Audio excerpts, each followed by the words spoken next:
Today, I want to talk to you not about the fantasy of soulmates, the fairy tales we grew up hearing, the cinematic moments of serendipity and sudden fireworks, but about the real journey of discovering your soulmate.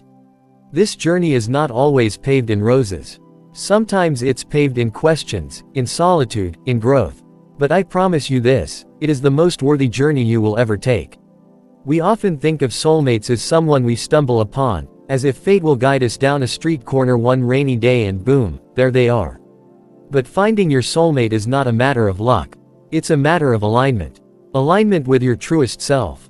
Because here's the truth, you cannot truly find your soulmate until you've found yourself. Let me say that again, you cannot truly find your soulmate until you've found yourself. A soulmate is not someone who completes you. You are already whole. A soulmate is someone who recognizes you, who sees you clearly, even in your quietest moments. And for that recognition to happen, you must first see yourself. So, where do we begin? 1. Know who you are. You cannot find someone to walk beside you if you don't know where you're going. And more importantly, why? We live in a world that encourages us to seek love before we seek truth. We swipe right and left. We write profiles based on what we think others want to hear. We wear masks, afraid that the real us might be too much, or not enough. But your soulmate isn't looking for the mask. They're looking for you. The messy, radiant, unfiltered version of you. The one with dreams, with fears, with wounds and wisdom. The one who's still figuring it all out but hasn't given up. So ask yourself, what do I value? What sets my soul on fire? What kind of life do I want to build, and who would thrive beside me in that life? When you start to answer those questions, not for others, but for yourself, you create a beacon. You begin to radiate truth. And truth is magnetic to the right heart. 2. Do the inner work. It's not the prettiest part of the journey, but it's the most essential. If you want to meet your soulmate, you must become emotionally available, not just on paper, but in your spirit. We carry so much baggage, past heartbreaks, betrayals, insecurities we picked up long ago. We sometimes walk into new relationships with the ghosts of old ones haunting our words, our fears, our reactions. Let me be clear, pain does not disqualify you from love. In fact, it can deepen your capacity for it. But only if you've done the work. Only if you've unpacked the stories you tell yourself about what you deserve. Only if you've forgiven the people who didn't know how to love you, and forgiven yourself for accepting less than you needed. Your soulmate deserves the healed version of you. And you deserve to experience love without the filter of past pain. So journal. Go to therapy. Reflect. Cry. Rebuild. Peel back the layers until you see your soul again, and then greet it with compassion. That is when love finds you, not in your perfection, but in your wholeness. 3. Live with openness and intent. Your soulmate may not walk into your life exactly the way you imagined. They might not come in a form your past self would have recognized. Love, when real, often surprises us, not because it's flashy or overwhelming, but because it's sincere. To meet your soulmate, you must be open. Open to connection, to vulnerability, to being seen. But also intentional. Love without direction can drift.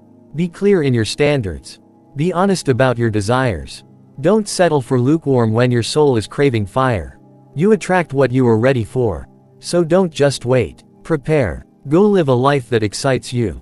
Pursue passions. Cultivate friendships. Travel. Laugh. Cry. Grow. Be present in every moment, not because you're trying to impress a future partner, but because you're honoring your own existence. And when you do, your soulmate won't be able to miss you. 4. Recognize the difference between attraction and connection. Sometimes we mistake attraction for alignment. We meet someone who makes our heart race, who says all the right things, who looks the part, and we think, this must be it. But a soulmate doesn't just make you feel excited. They make you feel safe. They don't just stimulate your mind, they soothe your soul. A soulmate connection will challenge you, yes, but never in a way that breaks you. Instead, it will break open parts of you that were asleep. It will call forth your best. It will feel both new and familiar, like remembering a song you haven't heard in years. So don't chase sparks. Seek substance. Seek the one who holds space for your silence, who listens without trying to fix, who celebrates your light and sits with you in darkness. Your soulmate will feel like coming home, to yourself. 5. Be patient, but not passive. The world moves fast, and in our hunger for connection, we can sometimes force timing. But love, real love, has its own rhythm.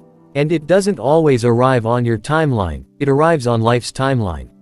So be patient, but don't be passive. Keep your heart open. Keep your standards high. Don't waste time on relationships that drain your spirit. Every day, choose to be someone your soulmate would be proud to meet, not by pretending, but by becoming. And remember, you are not waiting for your soulmate. You are becoming the person who is ready for them. 6. Love yourself first, and fully. I know, it's been said so often it almost sounds like a cliché. But it is the single most important truth in the journey to finding your soulmate. When you love yourself, not in arrogance, but in acceptance, you stop looking for someone to rescue you. You stop shrinking to fit into someone else's idea of love. You stop chasing validation. You begin to attract partners who respect you, who value your energy, who meet you with equal effort. You become magnetic not because you're perfect, but because you're real. Your soulmate will not save you, but they will see you. And to be truly seen, you must first be willing to see yourself. In conclusion, to all the hearts still searching, still hoping, still holding on, don't lose faith, not because love is a guarantee, but because you are worth the wait. Your journey, your healing, your growth, it's leading somewhere beautiful. Somewhere real, somewhere sacred. You don't have to chase love. You just have to walk toward your truth, and your soulmate will be walking that same path. And one day, when you least expect it, you'll turn a corner, not of chance, but of growth, and you will find someone standing there. Not to complete you, but to walk with you. Hand in hand, soul to soul, home. Thank you.